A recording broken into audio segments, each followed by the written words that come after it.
It began as a joke, one of those expensive, tasteless pranks rich people play to kill boredom. Billionaire tech mogul Preston Wilder, the eccentric CEO of Wilder Tech, made a bet at his company's New Year's Eve party that a homeless man could do just as good a job as his overpaid board of advisors for one day. "Let's hire one from the street," Preston laughed, swirling a glass of champagne. "Give him a badge, put him in a suit, and let him solve something. Hell, let's see if he can make sense of the Navarro files." The room laughed.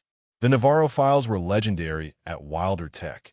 A stack of encrypted, half-corrupted documents tied to an old server breach no one had been able to crack in 2 decades.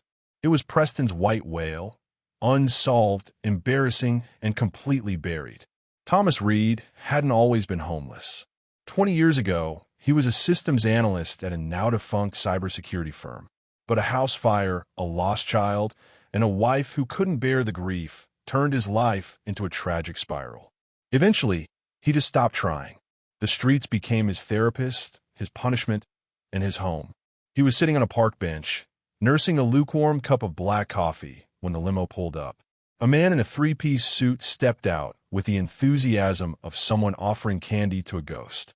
"You've just been offered a job," the man said with a rehearsed grin. "One day, one desk, one mystery, with lunch included." Thomas blinked. "What's the catch?" "No catch. Just wear the suit, sit in the chair, and pretend you work there." Thomas narrowed his eyes, suspicious. "Why?" "Because billionaires get bored." He shrugged. "Fair." Wilder Tech HQ was glass, chrome, and cold efficiency. Thomas walked in wearing a borrowed suit, his boots still worn at the soles. People stared. Most thought it was a new HR experiment. Some assumed it was a social commentary project. A few just whispered and smirked. He was given an ID badge, a laptop, and a login. Navarro. His job? Do whatever you want. Just don't break anything. Thomas sat at the corner desk near the archive servers. He opened a folder labeled Navarro Files. It wasn't encrypted like they said.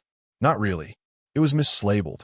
Whoever had encrypted it had just used a compression system from the early 2000s. Obsolete. Forgotten.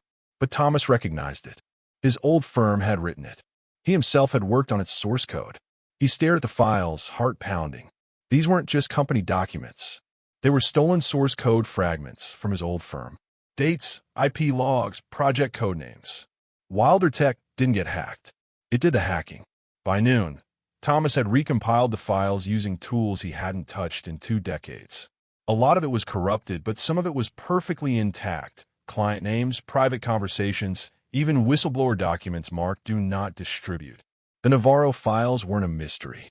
They were a cover-up, and Preston Wilder knew. Thomas printed 3 documents and slipped them into his jacket. Then he walked into the cafeteria like a man heading to war. "You're not supposed to be here," Preston said, not even looking up from his truffle risotto. Thomas slid the papers across the table. "You hire me as a joke. I get it. But these?" He tapped the files. "These are not a joke." Preston looked down. His face drained. He knew instantly what Thomas had uncovered. "This is... Your company hacked Bright Core Technologies in 2005. You buried it under a fake leak. The files are here, with metadata. I helped build the damn system.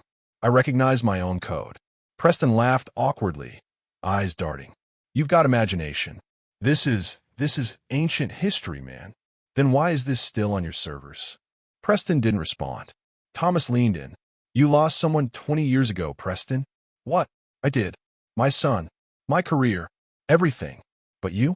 You got rich off it." By 3 p.m., 3 board members had resigned. By 5 p.m., a breaking news alert ran. Wilder Tech tied to 2005 industrial espionage scandal. By nightfall, Thomas was gone. He didn't wait for the thank you. He didn't need it. The media was ravenous. Homeless man exposes billion-dollar scandal. From park bench to power broker. The real mind behind Wilder Tech. When journalists hunted for Thomas, they found a shelter that said he'd checked out, left behind only a note. Sometimes justice just needs a good nap and an old password. Preston Wilder faced congressional hearings. His public image crumbled. Stocks fell like dominoes. But the bigger story was what the Navarro files exposed. How one company stole tech, crushed competition, and built a digital empire with stolen bricks. But the public couldn't get over the poetic irony. The man who solved the mystery was someone no one saw.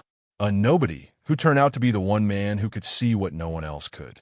In a small Midwestern town, a child knocks on a wooden door. A man opens it. Older, cleaned up, beard trimmed, eyes softer now. Yes. The boy hands him a letter.